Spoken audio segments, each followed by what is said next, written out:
Imagine telling your 5-year-old that every toy from China now costs double, but don't worry, it'll make America rich. Then watching them burn their entire toy collection while chanting USA. That's Trump's tariff plan, where we tax ourselves into prosperity and somehow blame other countries for the bill. Let's explain this like you're 5, because honestly, that's about the level of economic understanding we're working with here. Picture this. You run a lemonade stand. China runs a cookie stand. You trade lemonade for cookies because that's how friendship works. Then one day you announce, every cookie that comes to my stand gets a 60% stupid tax. China doesn't pay this tax. Your customers do. Your mom buying cookies now pays $1.60 instead of $1. You just taxed your own mom and called it winning. That's a tariff. It's a tax on stuff from other countries that you pay, not them. It's like punching yourself in the face and declaring victory over your fist. Here's what Trump's actually proposing, and buckle up because this gets weapons grade stupid. 20% tariffs on everything from everywhere, 60% on everything from China, 100% on cars from Mexico. These aren't small numbers. These are, let's set the economy on fire and dance in the ashes numbers. It's like your dentist suggesting you fix a cavity by removing all your teeth with a hammer. They'll make China pay. China doesn't pay tariffs. Then who does? You do. Make me pay. Let's start with how tariffs actually work, since apparently nobody explained this to anyone. When a ship full of Chinese phones arrives in America, it doesn't come with a bill for China. The American company importing those phones pays the tariff to the American government with American dollars. China doesn't write us a check. China doesn't feel the pain. China just watches us tax ourselves and probably laughs. That company importing phones, they don't just eat that cost and smile, they pass it to retailers. Retailers pass it to you. It's the world's worst game of hot potato where you always end up holding it. That $800 iPhone, now it's $1,280. Merry Christmas, you just played yourself. But wait, it gets dumber. So much dumber. Trump claims these tariffs will raise $4.5 trillion. Let's math this out like adults, which already puts us ahead of the curve. America imports about $3 trillion worth of stuff yearly. To raise $4.5 trillion from $3 trillion of imports would require a 150% tariff. That means everything would cost 2.5 times more. Your $5 coffee, that's $12.50 now. Your $30,000 car, congratulations. It's $75,000. Hope you weren't planning on eating. Even if we use his actual proposed rates, 20% on everything, 60% on China, we'd raise maybe $300 billion annually. That's not nothing, but it's not $4.5 trillion. It's like saying you'll lose 100 pounds by eating one less French fry. The math doesn't math. Here's where it gets actually terrifying. Walmart imports basically everything. Target, same story. Best Buy, Home Depot, literally every store you shop at. They all depend on imports. Slap 20 to 60% tariffs on everything. Congratulations. You just gave every American family a pay cut without changing their salary. The Peterson Institute, and these are real economists, not YouTube University graduates, calculated that Trump's tariffs would cost the average American family $2,600 per year.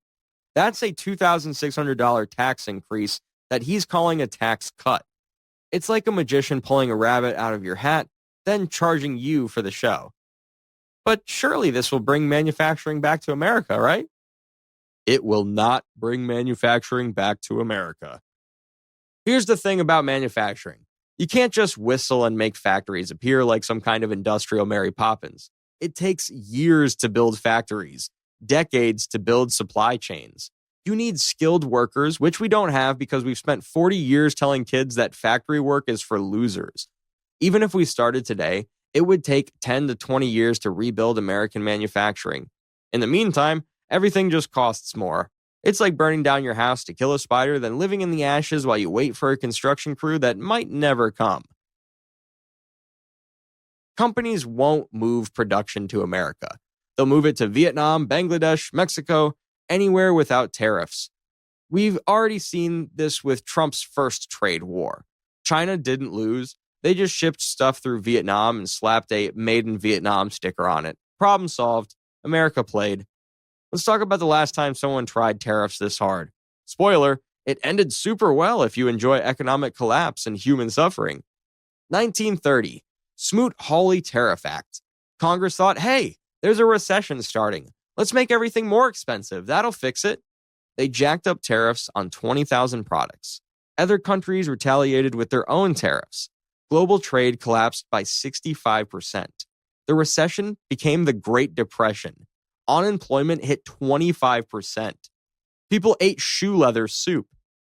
But surely we've learned from history, right? The retaliation is where this gets spicy. You think other countries will just bend over and take it? China's not going to send a thank you card for destroying trade. They'll tariff our stuff right back. Europe too. Everyone will. American farmers, they're cooked. China buys $40 billion of American agricultural products yearly. Slap them with 60% tariffs, they stop buying our soybeans and buy Brazil's instead. Congratulations, you just destroyed Iowa to own the libs. Boeing, dead. Why would China buy American planes with massive tariffs when they can buy European Airbus planes instead? Every American company that exports anything, tech, entertainment, agriculture, manufacturing, they all get torched in the retaliation bonfire. It's like starting a food fight in a cafeteria, then being shocked when everyone throws food back at you. Except the food is the global economy and we're all covered in recession sauce. But here's the really fun part. Tariffs are basically a sales tax, and sales taxes hurt poor people most. Rich people, they'll grumble about their Tesla costing more, but they'll buy it anyway. Poor people choosing between groceries and rent? That extra 20% on everything might mean choosing between medicine and food.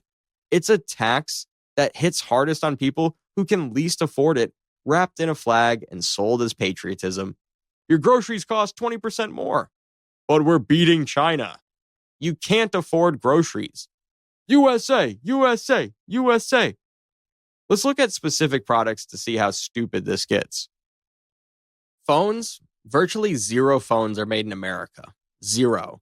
Your iPhone assembled in China. Your Samsung made in Vietnam or Korea.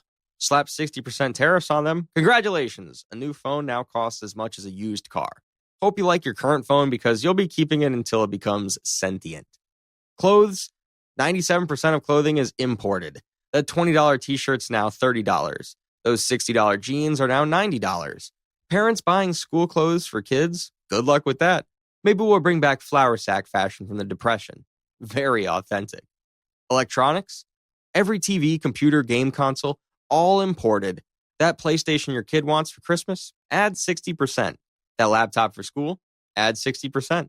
We're speedrunning back to the Stone Age, but calling it economic policy. Cars. Even American cars aren't American. Ford F-150, the most American truck ever, full of Chinese parts, Mexican assembly, Canadian steel. Tariff all that? That $40,000 truck becomes $60,000. Working class Americans who need trucks for work? Screwed. But at least they're screwed patriotically. Food? Think we grow everything here? Wrong. Coffee, chocolate, bananas, most fruit in winter, seafood, imported. Tariffs mean your morning coffee costs $8.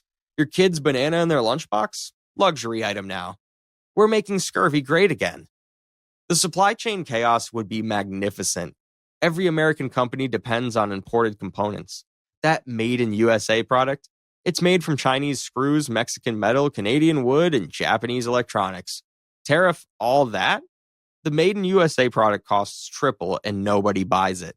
It's like trying to bake a cake but charging yourself extra for each ingredient from different stores, then wondering why nobody wants your $50 cupcakes. Small businesses, they're dead. They can't absorb these costs like Walmart can.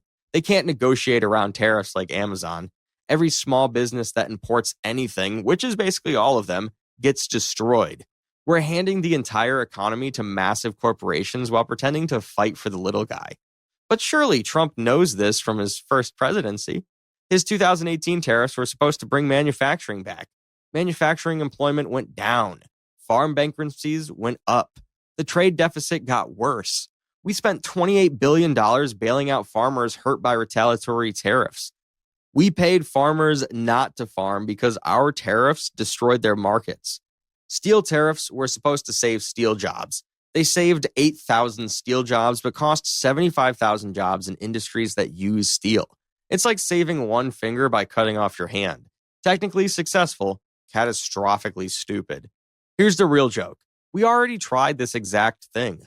Trump had 4 years to bring manufacturing back with tariffs. It didn't work. Manufacturing employment peaked in 2019, then crashed. The trade deficit with China got worse.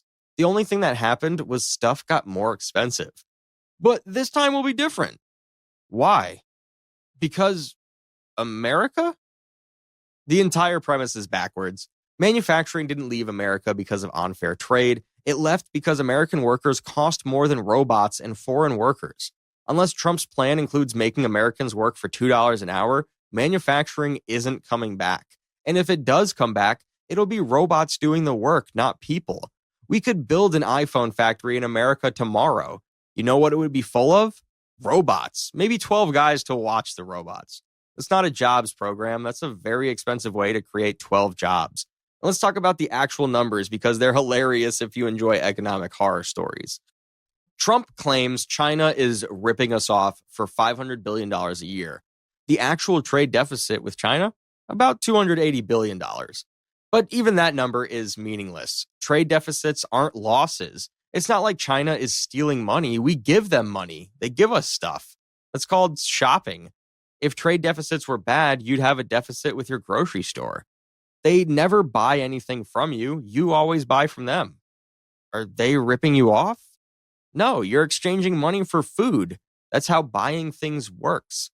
But explaining economics to people who think tariffs are paid by other countries is like explaining physics to a flat earther. You can try, but they're already too invested in being wrong. The inflation we just spent 3 years fighting, the stuff that made everyone angry about egg prices, tariffs would make that look like a practice round. We're talking about intentionally creating inflation worse than what we just experienced on purpose as policy. Remember when eggs hit $5 and everyone lost their minds? Wait until they're $8 because of tariffs on chicken feed. Wait until milk is $10 because of tariffs on farming equipment. Wait until everything costs more and wages don't go up because why would they? It's a tax increase disguised as nationalism, a recession wrapped in an American flag. Economic suicide, but with eagle decorations. Other countries are watching this like we're about to shoot ourselves in the foot with a rocket launcher. China's probably already planning to fill every market we abandon. Europe's preparing retaliation lists. Mexico's wondering if we've been drinking the water in Flint. The global economy isn't a zero-sum game where if China loses, we win. It's interconnected. We depend on them. They depend on us. Trying to win trade is like trying to win breathing. You can hold your breath to spite the air, but eventually you're the one who passes out. But the insane part, the people who will get hurt the most are the ones cheering loudest. Rural Americans who voted for this, their Walmart is about to get 20% more expensive. Working class families living paycheck to paycheck, they're about to get a $2,600 annual tax increase they can't afford. Small business owners, they're about to get destroyed by costs they can't pass on. The rich people, they'll be fine. They always are. They'll complain about their imported wine costing more, but they'll buy it anyway. They'll grumble about their European cars, then buy two. They'll pass the costs to workers, cut jobs, blame Biden somehow, and keep getting richer. It's economic warfare where we're bombing our own cities and calling it victory. The solution? There isn't one, because this isn't trying to solve a problem. It's trying to sound tough while picking your own pocket. It's economic policy designed by people who think wrestling is real and chocolate milk comes from brown cows. Real economic policy would involve education, infrastructure, innovation, and adaptation to the modern economy. But that's hard and complicated and doesn't fit on a hat. Tariff China fits on a hat, so we get tariffs. We could invest in education to create skilled workers, but nah, tariffs. We could build infrastructure to be competitive. Nah, tariffs. We could innovate and lead in new industries. Nah, tariffs. Tariffs are the economic equivalent of essential oils. People swear they fix everything despite all evidence they fix nothing. So here's your future under Trump's tariff plan. Everything costs more, manufacturing doesn't come back, other countries retaliate, small businesses die, poor people get poorer, rich people stay rich, China laughs, America gets played, the economy crashes, we blame immigrants, somehow. Repeat. The tariff crisis explained like you're five. Trump wants to tax everything you buy and tell you it's making you rich. You'll pay more for everything while he claims victory. Other countries will tax our stuff back. Everything gets worse. Nobody wins except the people selling you the idea.